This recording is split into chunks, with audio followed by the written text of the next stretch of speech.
Anda kembali kabar khusus TV One pemirsa, baru saja tadi diputuskan hasil sidang putusan sela terhadap 4 terdakwa pembunuhan Brigadir Nofriansyah Yosua Huta Barat yaitu Ferry Sambo, Putri Chandrawati, Kuat Ma'ruf, dan juga Ricky Rizal, di mana keempatnya untuk eksepsinya ditolak oleh Majelis Hakim hingga perkara harus dilanjutkan dan persidangan nanti akan dilanjutkan pada tanggal 1 November 2022 untuk Putri Chandrawati dan juga Ferry Sambo, tanggal 2 November 2022 ini untuk Kuat Ma'ruf dan juga Ricky Rizal. Selain putusan sela juga ada persidangan kasus obstructions of justice dalam pembunuhan Brigadir Nofriansyah Yosua Huta Barat dengan terdakwa Irfan Widianto dengan agenda pemeriksaan saksi ataupun pembuktian JPU. Pemirsa, saat ini ada 8 orang yang dimintai keterangan saksi oleh pihak Majelis Hakim, yaitu Abdul Zafar sebagai Satpam Duren 3, kemudian Marjuki Satpam Duren 3, kemudian Chong Gyu alias Afung yaitu pemilik usaha CCTV, dan juga Supriyadi yang merupakan buruh harian lepas, kemudian Aditya Cahya anggota Polri, kemudian Tom Ser Kristianda, Munafri Bahtiar, dan juga Ari Cahya Nugraha yang merupakan anggota Polri. Dan saat ini kita sudah bergabung dengan Pak Jamin Ginting untuk membahas mengenai persidangan khususnya di obstructions of justice ya Pak, yang saat ini sedang digelar. Selamat siang Pak Jamin. Selamat siang Mbak. Pak Jamin, kalau kita lihat di kasus persidangan obstruction of justice terhadap terdakwa Irfan Widianto ini, di mana kita tahu bahwa Irfan ini didakwa pada saat mengambil CCTV pada 9 Juli lalu untuk mengganti DVR CCTV-nya. Melihat ini seperti apa sebenarnya dalam persidangan pembuktian JPU-nya sejauh ini ya? Ya, terkait dengan obstruction of justice ini kan ada pasal yang dikenakan terkait dengan pasal 49 junto 33 dan pasal 48 junto 32 dan pasal 221 ya. Nah, ini yang kita diperiksa ya tentu terkait dengan bagaimana cara seseorang itu untuk melakukan suatu tindakan obstruction of justice sehingga alat-alat informasi ataupun informasi itu sendiri tidak dapat digunakan, tidak dapat ditransmisikan sehingga proses penyidikan tersebut jadi terhambat. Nah, jadi dalam obstruction of justice itu harus memiliki dan mengetahui, punya niat kehendak untuk membuat suatu proses penyidikan tersebut menjadi terhambat, tidak dapat terlaksana dengan baik. Nah, niat dan kehendak tersebut diwujudkan dalam suatu perbuatan.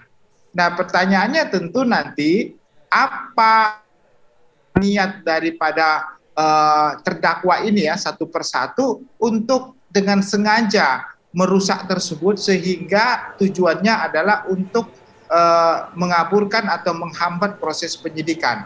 Sepanjang sepengetahuan saya yang menjadi titik permasalahan barang atau benda yang digunakan untuk obstruction of justice adalah CCTV di pos Satpam dan juga VDR ya atau istilahnya itu ya tempat penangkap rekaman begitu ya.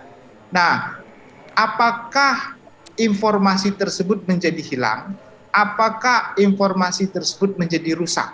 Itu dua hal yang berbeda dengan barang yang rusak. Kalau barangnya yang rusak, tapi informasinya masih bagus dan masih bisa digunakan, berarti tidak ada pengerusakan terhadap informasi yang ada terhadap barang.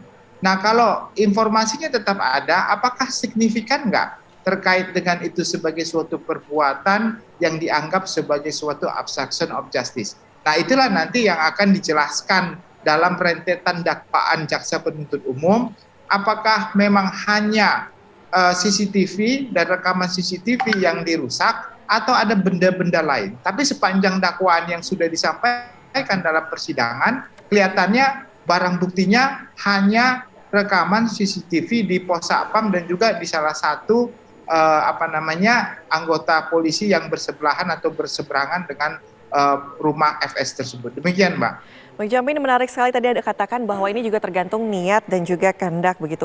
Bagaimana jika niat dia atau kehendak dari AKP Irfan ini hanya karena suruhan atasan begitu? Ya, jadi kalau yang saya lihat dari kronologi dakwaan itu dan saya baca amatin itu adanya perintah dari FS untuk mengamankan rekaman-rekaman CCTV terkait dengan adanya kejadian tempat perkara. Tetapi beberapa terdakwa setelah mereka melakukan pengambilan ya terhadap rekaman CCTV tersebut, lalu mereka melakukan mengcopy ya dan melaporkan kembali kepada FS, dan FS mengatakan ya tolong diamankan begitu ya. Dan ada salah satu saya lihat dari pelaku obstruction of justice malah menyerahkan kepada penyidik di Polres Jakarta Selatan, tetapi tidak atas perintah FS. Tetapi pada saat itu FS merasa marah sekali ya, karena kenapa diserahkan lalu tidak ada izin dia dan harus dikembalikan lagi. Nah, itu konteksnya kalau yang kita lihat sebenarnya dia mempunyai itikat baik untuk menyerahkan tersebut kan, supaya proses penyidikannya dapat berjalan dengan baik. Nah, tetapi karena ada perintah untuk mengambil kembali, ya dia juga takut kali ya, karena perintah tersebut kan perintah yang dari pimpinan tertinggi, dan dia juga tidak tahu tujuan dari perintah itu apa sebenarnya. Apakah akan dilihat dulu atau akan dikembalikan lagi atau apapun, mereka juga saya kira sangat takut ya untuk tidak melakukan itu begitu. Nah, hal yang paling memberatkan bagi mereka hanya saja mereka ini tidak mempunyai kapasitas sebagai penyidik untuk melakukan penyitaan, karena kan itu menjadi kewenangan proses penyidikan di Kapolres Jakarta Selatan. Tetapi dalam konteks bendanya sendiri saya lihat apakah benda ini menjadi rusak atau informasinya yang tidak dapat diakses atau berbeda dengan aslinya sehingga proses penyidikannya berjalan. Saya kira itu yang harus dibuktikan nanti, benda apa yang dirusak, terus informasi apa yang dirusak, karena menggunakan pasal ITE Mbak. Di pasal 49 itu kan ada yang mengatakan menjadi tidak dapat diakses atau merusak informasinya ya, bukan bendanya. Jadi kita harus bedakan antara isi informasinya dengan benda yang adanya, itu Mbak.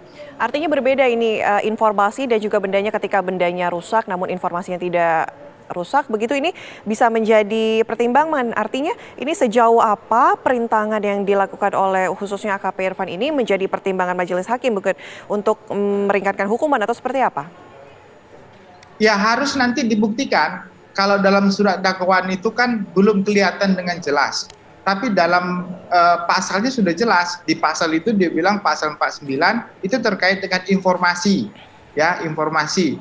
Dan berarti itu bukan terkait dengan data, dengan bendanya, tetapi isi daripada benda tersebut. Karena isi dari benda tersebut yang terkait dengan sarana informasi teknologi, ya ITE ya. Nah, jadi 49, 48 itu terkait dengan ITE, terkait dengan informasinya, begitu. Nah, kalau ada informasinya yang dirusak, contohnya begini, ada informasi di CCTV yang ditambal sulam, direkayasa, ya, atau dihapus, begitu ya, yang sehingga durasi waktu kejadian yang seharusnya kelihatan menjadi tidak kelihatan, ya itu pasti kena pasal ITE. Tapi kalau secara utuh, ya, atau tidak dikopi semuanya, tetapi tempat waktu kejadian, tempus kejadian itu nyata-nyata bisa dibuktikan. Bahkan saya lihat ada beberapa media juga sudah memperlihatkan ya informasi terkait di luar rumah kejadian seperti apa. Nah itu berarti informasi itu